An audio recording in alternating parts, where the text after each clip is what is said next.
Hey everybody, I'm Shane Ireland. I'm here in the Dominican Republic with my boy, Henderson Ventura. What's up, dude? Oh, good to see man. you. Welcome to Aromático Farms, man. Yeah, absolutely. So tell us a little bit about this farm and why it's special, when you got started, all that good stuff. So we started this project in 2021. Here we developed one of the original seed that we use for our company, that is Aromático. This farm right here is more like experimental farming, that we try and test all the new hybrid seed that we develop, and also we grow like 40% of the tobacco that we use for our factory in this farm. So we always looking for unique tobacco, unique flavor profile, to do some improvement on anything that we have done, not just us as factory, but also like into the cigar industry, so we can offer like a new flavor profile to the consumer. So because for us, it's not just makes sense to create a cigar that is good. Yeah. Is to create a whole different experience, and that's why and everything started from here, from the farm. So amazing. that's why it's special. So when you're talking about something experimental, I assume that because a bigger operation growing something that's been grown consistently for a long time, it's like a machine. You dial it in, and it's more or less like you figure out what the soil's like, you figure out the process, all that kind of stuff. What about this farm is different? Like what makes the process here? What are you doing differently? How do you even get to a point where you're growing something like Aromático that hasn't been grown in so long? Like, what is the different approach compared to something less experimental, tobacco-wise? I think everything is about the details, the way that you treat the tobacco and the way that you handle the tobacco. So I would say normally 98% of the field that we grow here in this country is more like an old style of growing tobacco in the Dominican Republic. Here we more applying like a new technologies, like in terms of fertilizers, but also we trying to be here more as organic as possible. Okay. So it doesn't matter, like this is not a farm that we use it for business, like to be a tobacco dealer. Produce a big volume. No, this is something to get like the highest quality as possible. So that's what makes the difference pretty much. It's like a passion project. Yeah, it's a passion project. So tell us a little bit about the varietal Aromático and what makes it special and what the characteristics are when you're growing it. So the Aromático is a tobacco that is like one of the original seed from Olor Dominicano that pretty much doesn't exist that much like the pure seed, and we conserve that. And now we are making a hybrid with that seed to get like a better yield, and also to make it like some kind of different contrast. Oh wow! In terms of flavor, but keeping the essence or keeping the origin of Dominican Republic. Yeah. So it's a tobacco that is like a pretty strong, very bright on the palate, the aroma. The main name of Aromático is because how much aroma you can get from the smoke of that tobacco. Yeah. And that's very distinctive from the original seed from the Dominican Republic. Yeah. That's why generally they call Dominican seed Olor Dominicano. So, but back in the day, they used to have like a couple different variations of Olor Dominicano, but this is like the real deal here. Okay. Yeah. So what about the plant itself? Is it a tall plant? Are the leaves wide? Like how does it compare to other tobacco plants that are grown in the Caribbean and Central America? It can be about 1.5 meters, one of those plants. Yeah. When they get into the highest point.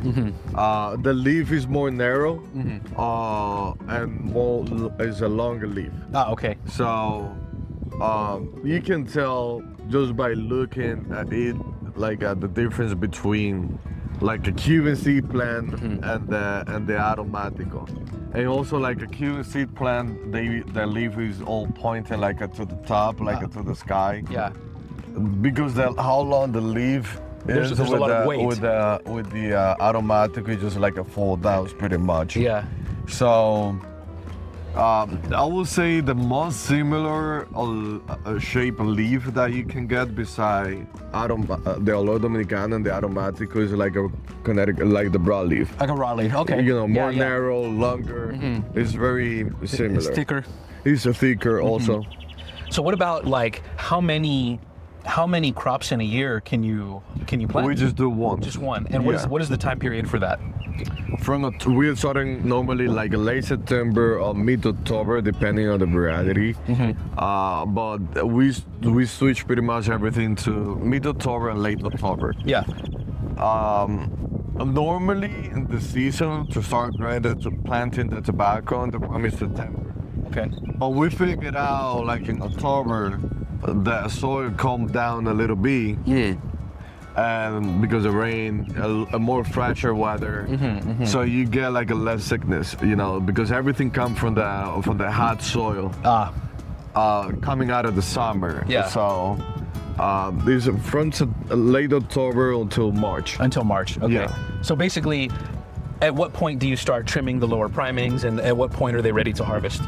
So we started to do the harvesting like after 55 days. Okay.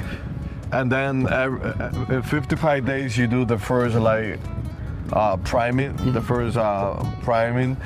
and every 4 days you do like 4 leaf. Oh, okay. So starting from the bottom. I started from the bottom to the top. So when is the plant completely, like what are the last primings and when do you take off the last primings? I would say 108 days. Ah, okay. Yeah. So nearly double from when you started. Yeah. Okay, that's crazy. And so what happens after that? Like, tell us a little bit about the curing process then. We're standing right here in front of one of the barns. So basically you're gonna have tobacco in the barn ranging from 50 days to 100 plus days in terms of when you harvested it. Yeah. How do you keep everything consistent the whole way through the curing process? Because you want to be able to use the crop more or less all at the same time, right? Yeah. So I mean, what we do rotation. You know, we don't plant the tobacco all at the same time because sometimes the capacity of the curry house is not enough. So what we do, we do a 40 days apart or 45 days apart. Okay.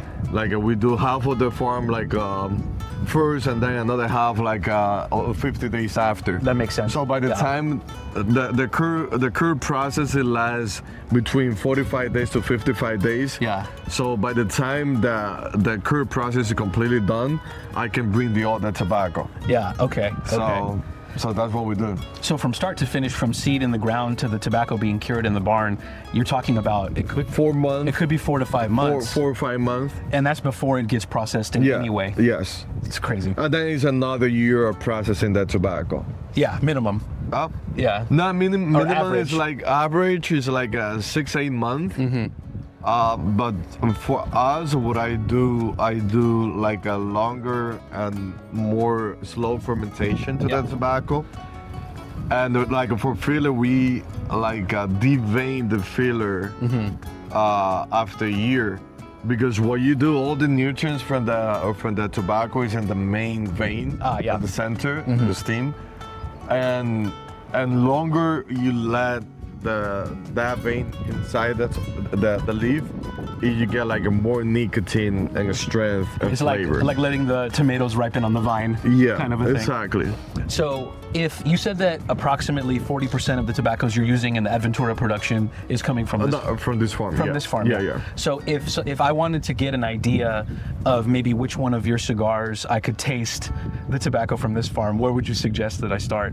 Or is it a little bit of everything? I mean the Queensborough, the Explorer, the basically my 2 favorites. Yeah. And the Barbaroja.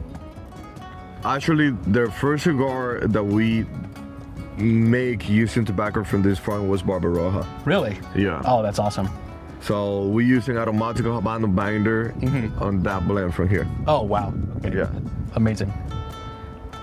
Beside this farm, we have another 5 smaller farm that we grow the rest of the tobacco. So my goal is to grow 100% of the tobacco that we use from the Dominican Republic. Yeah. So pretty much we develop everything here, if there is any seed that we think like is good enough or something super amazing that we can reproduce and grow that tobacco in some other places, that's what we do. But that's why this farm is more experimental farm than anything else. So 40% of the tobacco comes from this farm, but right now we are in a point that we grow 80% of the tobacco from the Dominican Republic that we use. Yeah. So I will say in the next 2 years we're gonna be up to 100.